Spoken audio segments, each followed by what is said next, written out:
बिस्मिल्लाहिर्रहमानिर्रहीम। अस्सलाम वालेकुम नाज़रीन, आज मैं बनाऊंगी बहुत ही मज़ेदार माशवी दाल। ये दाल तकरीबन सबको ही पसंद होती है। ये खाने में बहुत ज़बरदस्त लगती है, लेकिन इसको पकाना थोड़ा मुश्किल लगता है क्योंकि इसको थोड़ा टाइमिंग के हिसाब से पकाना पड़ता है। अगर हम ज़्यादा देर के लिए पकाएंगे तो ये नरम हो जाती है। इसके लिए बहुत महारत की ज़रूरत होती है इस दाल को पकाने के लिए। तो चलें इसकी रेसिपी को शुरू करते हैं, पर इसको पकाना बहुत ही आसान है। यहाँ पे मैंने 1 कप ऑयल लिया है, उसको हल्का सा गर्म कर लिया है और 2 बड़े वाले प्याज लिए हैं, उनको बारीक बारीक स्लाइस में काट लिया है। वो मैंने प्रेशर के अंदर शामिल कर दिया है। ये दाल मैं प्रेशर के अंदर बनाऊंगी क्योंकि ये झटपट से पक जाती है। मैंने कभी भी पतीले में नहीं बनाई, मैं प्रेशर में बनाती हूँ और बहुत ज़बरदस्त खिली खिली और मज़ेदार बनती है। इसका जायका बहुत ज़बरदस्त बनता है प्रेशर में भी बनाने से। यहाँ पे मैंने आधा किलो चिकन लिया है, उसको मैंने वॉश कर लिया है। अब वो मैं इसमें शामिल करूँगी और इसको अच्छे से भून लेंगे घी के अंदर। 4 से 5 मिनट के लिए इसको अच्छे से फ्राई कर लेना है गोश्त को आपने। जैसे इसका कलर चेंज होगा तो हम इसमें अदरक लहसुन डालेंगे। ये मैंने ले लिया है 1-1 चम्मच, इसको पीस लिया अदरक लहसुन के पेस्ट को, और साथ में 4-5 हरी मिर्चें हैं, उसको बारीक बारीक काट लिया, वो मैंने इसके अंदर शामिल कर दिया है।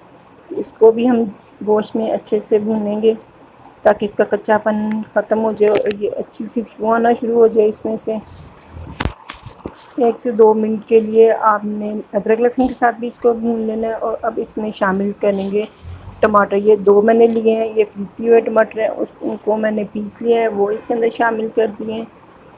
ये भी डाल के इसको अच्छे से मिक्स करेंगे ताकि टमाटर का पानी अच्छे से खुश्क हो जाए।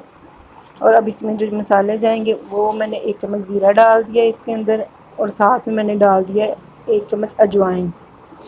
ये इसलिए डाली है ताकि ये जो दाल होती है ये बादी होती है, तो इसमें ये दाल हज़म करने में आसानी हो। और यहाँ पे मैंने शामिल कर दिया 1 चम्मच नमक है, वो इसके अंदर डाला है मैंने, और साथ में मैंने पिसी हुई मिर्च डाल दिया। ये तकरीबन 2 टेबल स्पून है, वो मैंने शामिल कर दिया इसके अंदर। ये ज़्यादा भर के नहीं शामिल की मैंने। नमक मिर्च आप अपने टेस्ट के मुताबिक कम या ज़्यादा कर सकते हैं। और यहाँ पे मैंने 1 टेबल स्पून ही हल्दी डाली है, क्योंकि मैं हल्दी इसमें इसलिए थोड़ी ज़्यादा डाल रही हूँ कि मुझे ये इस दाल का कलर जो येलो वाला होता है वो ज़्यादा पसंद है।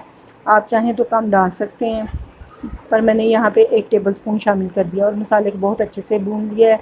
ये मैंने मवाश की दाल ली है, ये मेरे पास है आधा किलो से थोड़ी ज़्यादा है। इसको मैंने 1 से 2 घंटे के लिए भिगो लिया था और ये बड़े अच्छे से भीग चुकी है। अब इसको अच्छे से मल के धो के तो मैंने इसके अंदर शामिल कर दिया इसके पानी निकाल के।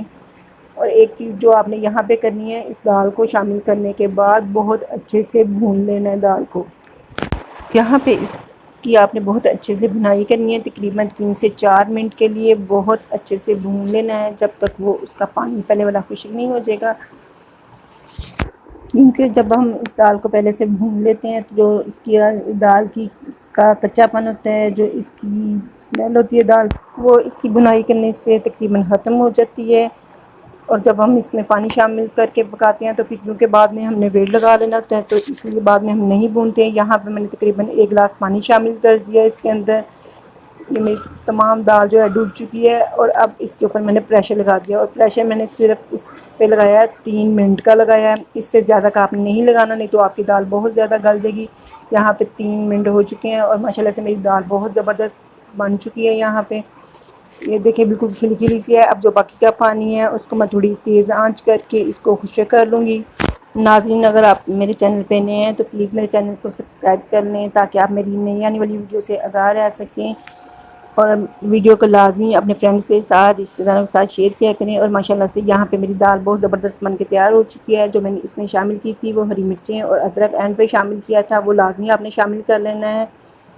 और यहाँ पे ये देखें बहुत ज़बरदस्त सी बन के खुशबूदार मज़ेदार सी हमारी दाल तैयार हो चुकी है। नाज़रीन, दुआ में याद रखिएगा। इंशाल्लाह फिर मिलूँगी नई रेसिपी के साथ। अल्लाह हाफिज़।